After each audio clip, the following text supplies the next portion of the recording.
Hello and welcome to the Street Crime UK YouTube channel.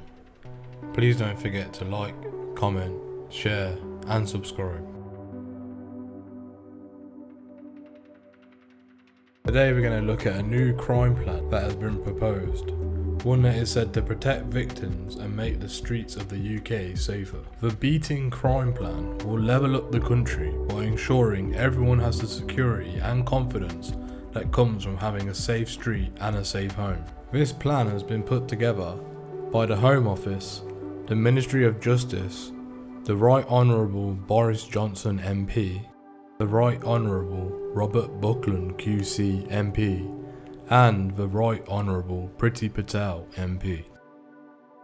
This new plan to reduce crime and protect victims and make the country safer was set out by the government on Tuesday the 27th of July 2021. The measures build on the progress which has been made to date in toughening sentences to keep the most dangerous offenders behind bars and the delivery of almost 9,000 of the 20,000 extra police officers which are promised to be delivered by 2023. This was one of the Prime Minister's first commitments in office. The plan will ensure the public is better protected across all parts of the country, with each neighbourhood having contactable, named police officers who know their area and are best placed to ensure that persistent crime and antisocial behaviour is being tackled. The UK government's promise to the public through this plan is that every crime matters, every victim matters,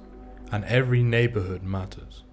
That is why, alongside getting more officers out on the street and making more local forces easily contactable, the public will be given more opportunity to scrutinise the results, with league tables for 101 and 999 call answering times being introduced for each force. The Prime Minister, Boris Johnson, said, "When I first stood on the steps of Downing Street as Prime Minister, I promised to back the police and make people safer, because we cannot level up the country when crime hits the poorest, hardest, and draws the most vulnerable people into violence. That is why my government has remained unstinting to its efforts to protect the British public, and this plan delivers a fresh commitment as we emerge from the impacts of the pandemic to have less crime, fewer victims, and a safer society."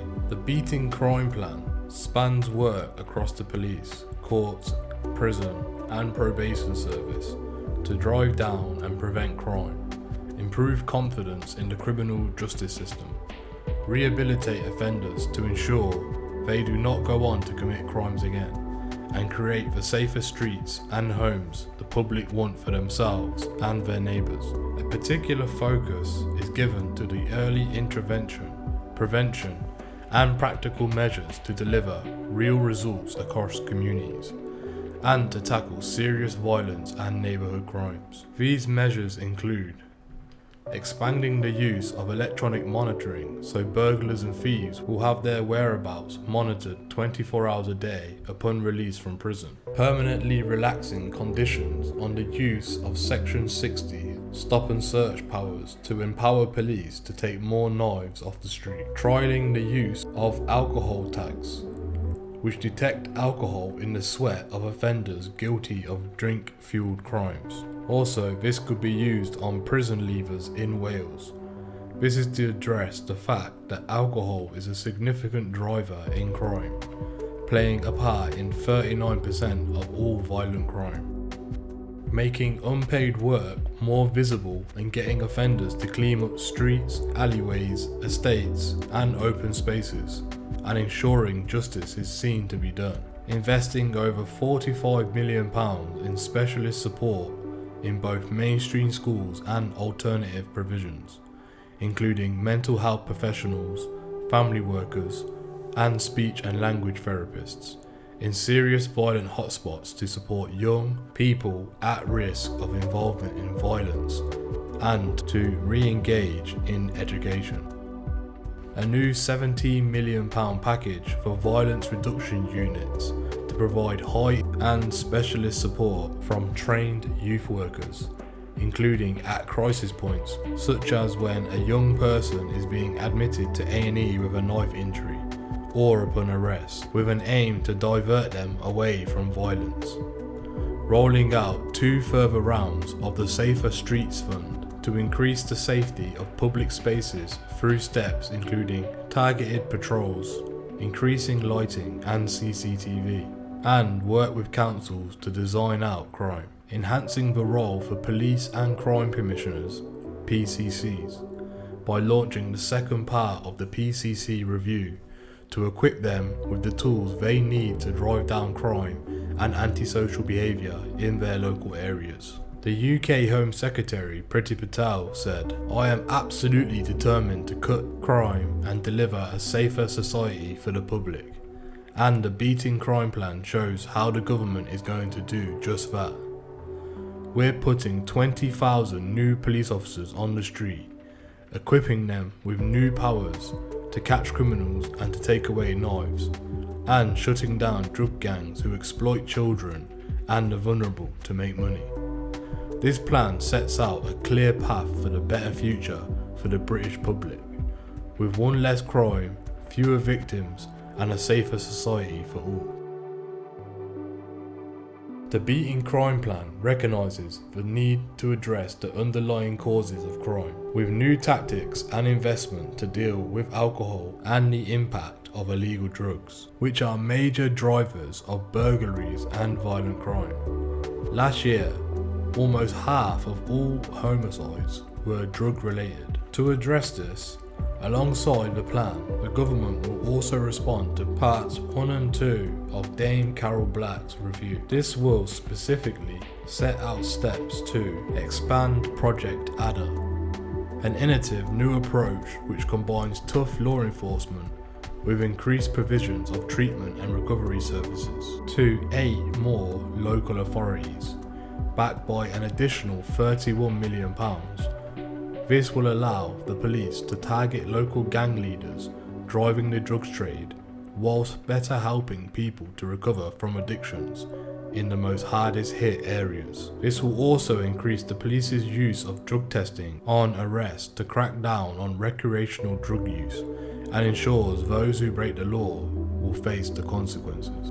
The increase in drug and alcohol testing upon arrest marks the first step in works towards challenging drug misuse to reduce demand and change the perceived acceptability of using illicit drugs, which devastate communities and fuel serious violence. To drive this work, the government will convene in a summit to bring together key partners including employers, educators, enforcement and health partners to work up a comprehensive package to drive down illicit drug demand and misuse, and tackle these challenges across society.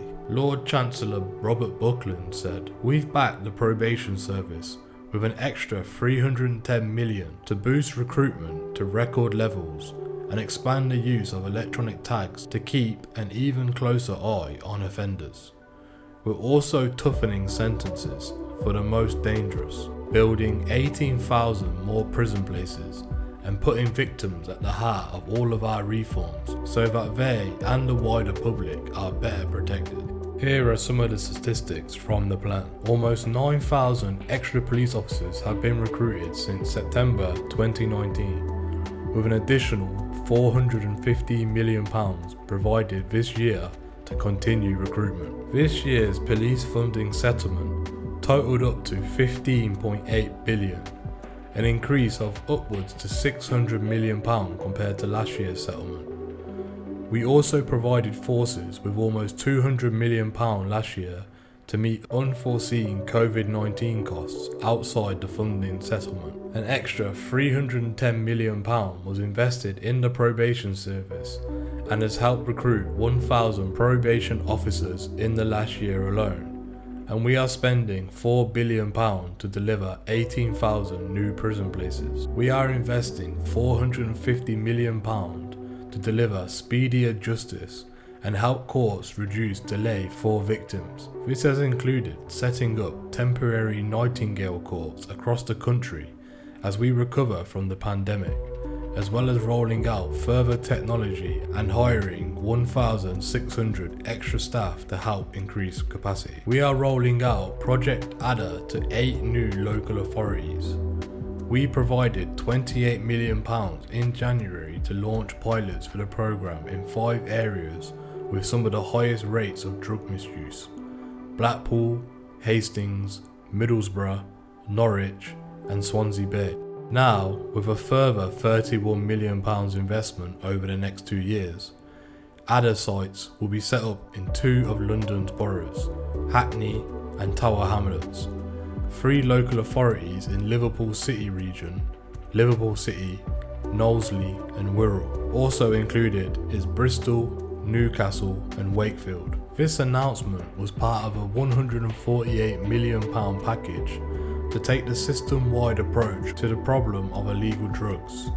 It gave extra resources to the police and the National Crime Agency to dismantle organised crime gangs alongside the largest increase in drug treatment funding for 15 years. We are increasing investment in Safer Street Fund, with 2 further rounds rolled out this year to support crime prevention measures such as CCTV and better street lighting, taking the total investment up to £70 million. The first 2 rounds of funding supported 102 projects across England and Wales. In March, the Acquisitive Crime GPS tagging project was launched in 6 police force areas: Avon and Somerset, Cheshire, Gloucestershire, Gwent, Humberside and the West Midlands. It sees all burglars, robbers and thieves in those areas who have served a prison sentence of a year or more automatically fitted with a GPS tag on release, allowing their whereabouts to be monitored by satellites 24 hours a day for up to 12 months. This will be extended to a further 13 police force areas, which are Bedfordshire, the City of London, Cumbria, Derbyshire, Durham, Essex, Hampshire, Herefordshire, Kent, the Metropolitan Police District, North Wales, Nottinghamshire and Sussex in the autumn. Alcohol monitoring tags, which detect alcohol in the sweat, are currently fitted to the ankles on those who are serving community sentences related to alcohol-fueled crimes. This will also be extended to prison leavers in Wales, as we explore how alcohol tags can help those in the probation service monitor and change the behaviour of those released on licence from prison. When explaining the delivery, the government had this to say: "The significant work is already underway across the government and law enforcement to bear down on all types of crime. The plan also sets out how we will build on existing work by including investing over £130 million this year to tackle serious violent crime, including murder and knife crime. We are using data-driven policing in violent hotspots and working with preventive violence reduction units to stop violence before it takes young lives, shutting down county lines and protecting those exploited by drug gangs. Our £65 million investment since November of 2019 has already seen more than 1,100 lines closed and over 6,300 arrests made, and more than 1,900 vulnerable people safeguarded. Investing in the future of young people and intervening early to divert them away from a life of crime, including through the £200 million 10-year Youth Endowment Fund. The UK government will be publishing an economic crime plan and backing it with £80 million to stop fraudsters in their tracks. We have passed the landmark Domestic Abuse Act and are publishing a range of bespoke strategies which will recognise the complexity of these crimes. This includes the Violence Against Women and Girls strategy, which is built on over 180,000 responses to public call for evidence following the tragic death of Sarah Everard, and upcoming domestic abuse strategy. We have introduced the Police, Crime, Sentencing and Courts Bill to equip the police with powers and tools they need to keep the public safe. whilst overhauling sentencing laws to keep serious sexual and violence offenders behind bars for longer, and placing greater emphasis on rehabilitation to help offenders turn their lives around and prevent further crimes. The Counter-Terrorism and Sentencing Act represents the biggest shake-up of terror sentencing and monitoring in decades, giving the courts, police and security services greater powers to protect the public and ending the prospect of early release for anyone convicted of a serious terror offence. The Prisoners Disclose of Information About Victims Act, known commonly as Helen's Law, came into force in January. It places legal duty on the parole board to consider the anguish caused by killers and paedophiles who withhold information on their victims when considering them for release, meaning they could spend longer behind bars. The new Victims Code came into force on the 1st of April 2021, boosting the support for victims at every stage of the criminal justice system and paving the way for new legislation to strengthen victims' rights even further. We are also addressing hate crime online, including by expanding the football banning orders regime to cover online racists who abused England footballers following the Euro 2020. What is your opinion on the new beating crime plan? What are your opinions on burglars and thieves being given tag 24 hours a day upon release from prison? What are your opinions on the police now permanently relaxing conditions on the use of Section 60 stop and search powers? Also, what are your opinions on the new alcohol tags, which claim they can detect alcohol sweat in offenders and therefore report back to their probation officers if an offender has been drinking? Please let us know what you think in the comments below. Thanks for joining us today. If you enjoyed this content, please don't forget to like and share, and if you're new to the channel, please don't forget to subscribe and hit that bell button so you can join us on the next video. Thank you for joining us today, and until next time, stay safe.